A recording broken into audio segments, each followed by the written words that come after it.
Մենք վերադարձանք տաղավար ու առաջարկում եմ նորից վերադառնանք երաժշտական թեմային, քանի որ շատ կարևոր իրադարձություն է տեղի ունեցել մայիսի 12-ից մինչև 17-ը։ Իսկ այն Հայաստանի կոմպոզիտորների միության նախաձեռնությամբ եւ Կրթության, Գիտության, Մշակույթի եւ Սպորտի նախարարության աջակցությամբ է տեղի ունեցել Երևանում Էդվարդ Միրզոյանի անվան պատանի կոմպոզիտորների հանրապետական մրցույթը, որը արդեն իրականացվում է 12-րդ անգամ։ Իսկ ես ներկայացնեմ մեր հյուրերին։ Այո, Էդվարդ Միրզոյանի անվան պատանի կոմպոզիտորների հանրապետական մրցույթի գեղարվեստական ղեկավար կոմպոզիտոր Էդմոնդ Մակարյանը, բարի լույս։ Բարի լույս։ Եվ Էդվարդ Միրզոյանի անվան պատանի կոմպոզիտորների հանրապետական մրցույթի ավագ խմբի հաղթող Սյուզաննա Աղամալյանը, բարի լույս, եւ կրտսեր խմբի հաղթող Արմեն Հովհաննիսյանը։ Բարի լույս։ Նախ բարեթից օգտվելով թույլ տվեք շնորհավորենք ձեզ հաղթանակի կապակցությամբ, շատ ուրախ ենք, որ դուք այս պայնել մեր տաղավարում եք, բայց նախքան անդրադառնալը հաղթանակին, թե ինչպես գրվեցին ստեղծագործություններ, մի քիչ զրուցենք մեր մայեստրոյի հետ, հետո մրցույթի մասին, այո, եւ հետո արդեն իսկ անդրադառնանք, թե ինչպես որոշեցիք դուք այս տարի մասնակցել եւ վերջում հաղթեցիք։ Արդեն 13-րդ տարին է։ Արդյոք գոհացնում են արդյունքները, թե ոչ, այս տարվա մեջ մենք ունենք նորություններ, որտեղ գիտեմ անցած տարի բավականին հետաքրքիր նորամուծություն եղավ մրցույթի շրջանակներում։ Փորձենք այստեղից սկսենք, հետո կշարունակենք զրույցը։ Նախ շնորհակալ ենք դարձյալ ձեզ մոտ լինելու եւ մեր ուրախությունը ձեզ հետ կիսելու համար։ Այո, իրականում պիտի գոհունակությամբ հայտնեմ, որ գոհունակությունս հայտնեմ, որ այս տարի ի տարբերություն նախորդ տարիների մասնակիցների շատ ավելի մեծ թիվ ենք ստացել, անգամ մասնակիցներ ենք ունեցել, որ ցավոք տեխնիկական խնդիրների պատճառով չեն կարողացել պարզապես մասնակցել, թվով 20 պատանի կոմպոզիտոր այս տարի մասնակցեցին մրցույթային փուլի, ընդգրկվեցին մրցույթային փուլում։ Մենք վերջի 2-3 տարիներին բարդացնում ենք ծրագիրը եւ փորձը ցույց է տալիս կես կատակ, կես լուրջ, որքան բարդացնում ենք, այնքան մեծանում է մասնակիցների թիվը։ Բարդացնել ասելով ինչ նկատի ունեմ, որ եթե ժամանակին մեկ ստեղծագործությամբ էին երեխաները հանդես գալի մրցույթում, այս տարի արդեն վերջի 2 տարիներին 2 ստեղծագործությամբ են ներկայանում։ Սա մեզ հնարավորություն է տալիս առավել լայն սպեկտրով գնահատել մեր մասնակիցներին։ Դե գնահատել էլ վաստակաշատ ժյուրին է գնահատում Արտին Վարդազարյան, Արամ Սաթյան, Ռուբեն Ասատրյան, Էդուարդ Հայրապետյան, Էդգար Գյանջումյան, Աննա Ասատրյան, այսինքն մարդիկ, ովքեր ոլորտի կարկառու ներկայացուցիչներն են եւ այո, մեծ փորձ ունեն։ Իսկ ինչ վերաբերում է նորամուծություններին, այո, ինչպես նշեցիք, նախորդ տարի մենք ունեցել ենք իր տեսակով Հայաստանի ամբողջ պատմության մեջ շատ բացառիկ նորամուծություն, որը առաջ Աստված հուսով ենք, որ շարունակական բնույթ կլինի, կունենա, դա ժողովածուի հրատարակումներ, սա պատմության մեջ առաջի անգամ պատանի կոմպոզիտորների ստեղծագործությունները հրատարակվեցին մեկ ժողովածուում եւ այն այս պահին գտնվում է մեր երաժշտական եւ արվեստի դպրոցների գրադարաններում եւ հուսով ենք, որ ինչ-որ մի օր մենք եւ արդեն կան այդ զանգերը, ավելի պրակտիկ գնանք եւ կլսենք մեր պատանի կոմպոզիտորների ստեղծագործությունները, ենթադրենք իրենց տարիքակից երաժիշտների կատարմամբ, իսկ այս տարի այստեղից պիտի դուրս գանք հիմա ձեր մոտից եւ ուղևորվենք դեպի Վանաձոր, որպեսզի մեր մրցանակակիրները ելույթ ունենան։ Սա էլ նոր ձևաչափ։ Սա էլ նոր ձևաչափ։ Գիտեք, շատ կարեւոր է, որ երեխաների երաժշտությունը հասանելի լինի նաեւ Երևանից դուրս եւ լինի եւ ստեղծենք կոնտակտ պատանի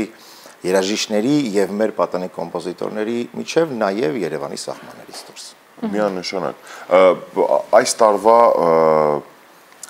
Եվս մեկ անգամ ուզում ուղղակի հիշեցնենք նաև մեր հեռուստատողներին ձևաչափը ինչպիսին էր, այսինքն մեր պատանի կոմպոզիտորները ստեղծագործները ուղարկում են ձեզ, եթե ընտրվում են գալիս են արդեն միանգամից ֆինալի։ Ֆորմատը տևյալն է, պատանիները ներկայացնում են, եթե համապատասխանում է մրցութային այսպես ասած օրենքներին, իսկ ինչը դա իրենից ենթադրում, կրտսեր խմբի մասնակիցները պետք է ներկայացնեն մեկ երգ, իդեպ պարտադիր հայալեզու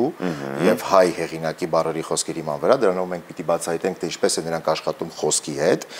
իսկ ավագ խմբի մասնակիցները անսամբլային ստեղծագործություն, դա առաջի փուլի մասին է խոսքը, իսկ երկրորդ փուլում պիտի ներկայացնենք մեկ մենանվանք ցանկացած գործիքի համար ստեղծագործություն, եթե դրանք բավարարում են, նոտագրված է ճիշտ, այսինքն ամեն ինչ անհրաժեշտ է ներկայացված համապատասխանում է մեր պայմաններին հետ։ Նոր գալիս են երրորդ փուլը արդեն։ Նոր գալիս են, սկսում են մրցութային փուլը մասնակցել եւ ներկայացնել իրենց ստեղծագործությունը։ Այն որ նախքան արդեն ներկայացնում են նոտաները։ Ինչևէ, այսինքն այդ ընթացակարգը այդպես է։ Հետո արդեն համերգային մրցութային տարբերակներն են սկսում։ Դե իհարկե չենք կարող չհարցնել, թե ինչ ստեղծագործությամբ եք դուք մասնակցել մրցույթի։ Ես մրցույթին մասնակցել եմ դաշնամուրային կվարտետով, առաջին փուլին ներկայացրել եմ դաշնամուրային կվարտետ, իսկ երկրորդ փուլին արդեն քանի որ մենանվագ ստեղծագործություն պիտի ներկայացրեցի իմ դաշնամուրային պիեսը։ Դուք եք կատարում։ Հա, ես էի կատարում։ Իսկ ըստ ձեզ, եթե ես կատարեմ, կարողանամ կատարել, թե չէ, թե պարտադիր էր որ հենց անպայման դուք կատարեք, որովհետև դուք եք ստեղծել, դուք ավելի լավ եք զգում։ Ինձ թվում է ամեն դեպքում հեղինակը ամենալավն է զգում իր ստեղծագործությունը։ Բայց երբեմն Ես էլ եմ կարծում, գիտես։ Չէ, բայց օրինակ երբեմն առաջին անգամ հենց նա պետք է ներկայացներ կարծում եմ։ Դաշնակահարներ, որոնք որ կոմպոզիտորներից ովքեր որ ստեղծել են, նույնիսկ ավելի լավ են կարողանում կատարել գործերը։ Լինում են դեպքեր ամեն դեպքում։ Առաջին անգամ էր մրցույթի նմանատիպ մեծ մասշտաբի մրցույթի մասնակցել եք։ Այս մրցույթին իրականում մասնակցում եմ 10-րդ անգամ։ Վերջապես, թե միջև էլ է եղել։ Մերենաբնակներից է ինքը։ Միջև էլ են եղել արդյունքներ, թե սա առաջին անգամ է որ։ Սա իմ 7-րդ մրցանակն էր։ 7-րդ անգամ հաղթում եք։ Չէ, առաջին հորիզոնական զբաղեցնում եմ երկրորդ անգամ, իսկ երրորդ եւ երկրորդ հորիզոնականներ զբաղեցրել եմ եւս 5 անգամ։ Հրաշալի։ Արման, դու ինչ ստեղծագործություն ես ներկայացրել։ Արմեն։ Առաջին փուլին ես ներկայացրել եմ անձրև ստեղծագործություն, իսկ երկրորդ փուլին ներկայացրել եմ նոկզիոն, մենանվագ ստեղծագործություն։ Դու էիր էլի կատարում։ Հա։ Իսկ երբանից է ստեղծագործում Արմեն։ 8 տարեկանից։ Իսկ հիմա 9 ես։ Չէ, 11։ 11, 8 տարի։ Արդեն 3 տարի շարունակում ես։ Ինչքան ստեղծագործություններ ունես։ Շատ են ստեղծվել այս տարիների ընթացքում ստեղծագործություններ, թե դա այդպես հեշտ բան չի, որ ամեն ամիս մի ստեղծագործություն ստեղծվի։ Դե մոտը շատ կա ստեղծագործություն, սղայքի տպասներից 3 հատ ունեմ։ Տպասներից 3-ը կան։ Հա։ Ինձ միշտ մի բան է հետաքրքրել, ինձ թվում է դու այդ հարցի պատասխանը ինձ կարողանաս տաս ու ինձ վերջապես կօգնես։ Ո՞նց եք կարողանում ստեղծագործել։ Այ ինչն է ձեզ ոգեշնչում։ Ինչ եք, ասենք, չգիտեմ, զգում, որ ժամին եք զգում, ոնց է գալիս այդ Ինչպես է գալիս այդ երաժշտությունը։ Չոր իրավիճակից կարող լինի։ Խաղից կարա լինի։ Բնակ կարա դու դրսում ընկերներիդ հետ բակում կամ չգիտեմ տանը եղբայր կամ քույրիկների հետ զբաղվելիս ինչ-որ մի խաղով լինես ու մեկ էլ զգաս։ Հա։ Այսինքն չի որ կանխատեսված է երբ է գալի։ Հա, երբ ասես կարող է։ Իսկ ինչ է գալիս։ Անհատեսելի է Ռուբեն։ Հետաքրքիր է ինչ է գա, որտեղ երաժշտությունը դա մի հատ բացառիկ երևույթ է, որ մարդ արարած է իր կողմից ինչ-որ մի հատ ստեղծել է, որի հիման վրա նաև շատ այլ արվեստներ են ստեղծվել։ Համաձայն ես ինձ հետ։ Հա։ Այսինքն պետք է միայն տաղանդ, թե նաև պետք է ուսում, գիտելիք, երաժշտություն ստեղծելու։ Աշխատասիրություն։ Աշխատասիրությունն է պետք։ Շատ լավ է պատասխանում, գիտես Ռուբեն։ Սյուզաննա, իսկ ձեզ ինչ է ոգեշնչում ստեղծագործելիս։ Իմ դեպքում կոնկրետ ոգեշնչման աղբյուր չկա իրականում։ Ես կամ գրում եմ, կամ չեմ գրում։ Ու Ռուբենը շատ ճիշտ ասաց, իրականում աշխատասիրությունը այն ամենակարևոր դերն է խաղում երևի թե հենց իմ դեպքում, որովհետև հենց դրա արդյունքում էլ ստեղծվում են իմ ստեղծագործությունները։ Իսկ ինչ դժվարությունների հանդիպեցիք մրցույթի ընթացքում։ Կային դժվարություններ, որոնք որ պետք է հաղթահարեիք։ Կոնկրետ իմ դեպքում ես ստեղծագործությունը գրել եմ շատ կարճ ժամանակահատվածում։ Եվ իհարկե այստեղ կային խանգարող հանգամանքը հիմնականում կատարողներն էին եւ շատ մեծ շնորհակալություն եմ ուզում հայտնել հենց կատարողներին Ադրինե Մանուկյան, Սարա Հարությունյան եւ Անդրանիկ Աղաջանյան, ովքեր ընդամենը 3 օր ժամանակում պատրաստեցին ստեղծագործությունը եւ ներկայացրեցին առաջին փուլին։ Հրաշալի, իսկ հետագայում կան նպատակ կամ միտում մասնակցելու այլ մրցույթների։ Հայաստանից դուրս օրինակի համար։ Կոնկրետ իմ դեպքում երևի թե պիտի հենց այդպես էլ անեմ, քանի որ ցավոք սրտի մրցույթի տարիքային շեմը մինչև 18 տարեկան է եւ վերջին անգամ եմ մասնակցում մրցույթին։ Արդեն մոտենում է 18 Իսկ Արմենը դեռ 7 տարի ունի։ Կարող է 7 տարի շարունակ մասնակցել մրցույթին։ Մենք միայն ուրախ ենք ձեզ համար, ձեզ հաջողություն ենք մաղթում ու ուզում ենք, որ դուք միշտ կարողանաք ստեղծագործել։ Չգիտեմ, երբ է գալիս տենցել Արմեն, ամեն րոպե կարող է գալ ըստ քո պատասխանից, որ միշտ հաճախի մուսան, ստեղծագործական այդ ջիղը,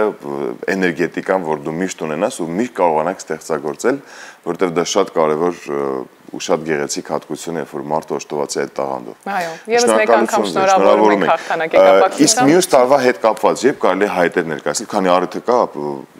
զրուցենք նաեւ մյուս տարվա, եթե չեմ շտապում, էլի։ Դե իրականում մեր 12-րդ տոնը դեռ չի ավարտվել, ինչպես նշեցի, մենք պիտի գնանք դեռ այսօր Վանաձոր, դրանից հետո առաջ Աստված չի բացառում, որ էլի առիթներ ունենանք մեր երեխաների հետ հանդիպելու համերգային ֆորմատի տեսքով, բայց սովորաբար մենք հայտարարում ենք դեկտեմբեր ամսին։ Այնպես որ եթե ուշադիր լինենք դեկտեմբեր ամսից կարելի է նայել։ Բայց թույլ տվեք մի բան էլ ավելացնել, օգտվելով առիթից շնորհակալություն հայտնել նաև բոլոր ուսուցիչներին, որովհետև տիտանական մեծ աշխատանք են կատարում նրանք եւ շատ կարեւոր է, որ մեր ուսուցիչները հենց այն նվազագույն պայմաններով, որոնք որ հատկացված են իրենց, առավելագույն արդյունքների են հասնում եւ այդ առիթով այն որ փառք ու պատիվ եւ իրենց եւ նաեւ մեր մասնակիցներից։ Նաեւ շնորհակալություն ձեզ կազմակերպիչներին։ Շնորհակալություն ձեզ լավ օրենք մաղթում եւ հաջողություն այսօրվա համերգի հետ կապված։ Իսկ ձեզ սիրելիներ, ասում ենք մնացեք մեզ հետ, քանի որ մենք հիմա պետք է խոսքը փոխանցենք մեր գործընկերներին, ովքեր կշտապեն ներկայացնել դրա հուսը, վերադառնանք, շարունակենք։